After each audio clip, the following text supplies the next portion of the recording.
আগামী নির্বাচনে কোন দলকে ক্ষমতায় দেখতে চান?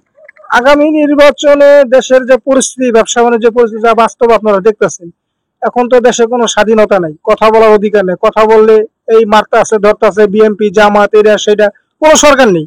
আগের সরকারে ভালো ছিল, আগের সরকার যথেষ্ট পরিমাণ ভালো ছিল।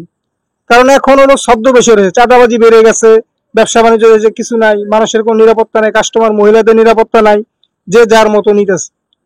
এখন এই গভর্নমেন্টের উচিত যে জনগণ কি চায়, আমরা চাই স্বাধীন ভাবে চলাফেরা করতে, ব্যবসা বাণিজ্য করে খাইতে, কিন্তু এই গভর্নমেন্ট সেটা করতে পারতেছে না। যেমন এই গভর্নমেন্ট আগামী নির্বাচনের একটা রোডম্যাপ দিয়েছে, এপ্রিলের মধ্যে নির্বাচনের সম্ভাবনা রয়েছে। আপনি যেহেতু বিগত সরকারের কথা বলেছেন, তাদের কার্যক্রম কিন্তু বর্তমানে নিষিদ্ধ রয়েছে, তারা নির্বাচনে আসার সম্ভাবনা খুবই কম। তো বাকি যে দলগুলো রয়েছে, তো তাদের প্রতি কোনো কিছু মনে হয় যে তাদের মধ্যে কেউ আসলে দেশ ভালো চলবে, দেশের মানুষ ভালো থাকবে? না, এটা আমার একটা ব্যক্তিগত মত, এটাই যে আমার মনে হয় না।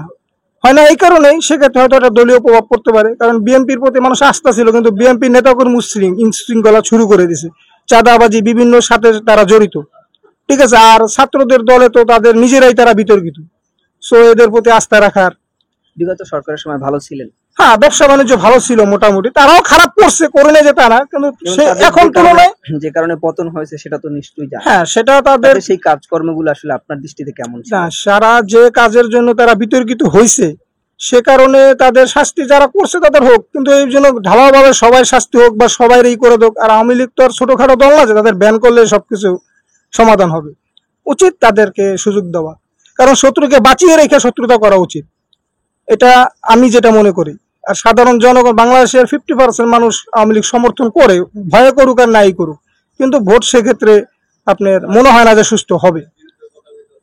ঠিক আছে, তা আপনার চাওয়া হচ্ছে যে বিগত সরকার আবার আসলে সেটা ভালো হবে? হ্যাঁ, সবাই মিলে নির্বাচন করুক, জনগণ যাকে চায় তাকে ভোট দিবে। বলছেন যেমন যে তাদের একটা অপরাধ ছিল, তাই না? তো তারা সেই অপরাধটা স্বীকার করে না, তো এই বিষয়টা কেমন? না, অপরাধটা স্বীকার করার সুযোগ দিচ্ছে না তো। আপনাকে যদি আমি ধরে রাখি, তাহলে আপনি অপরাধ স্বীকার কিভাবে করবেন? বিগত আন্দোলন সময় তো অনেক মানুষ আহত হয়েছে, প্রায় 2000-এর কাছাকাছি শহীদ হয়েছে, তারপরও তারা সেইটাকে কিন্তু তাদের দায় নিচ্ছে না।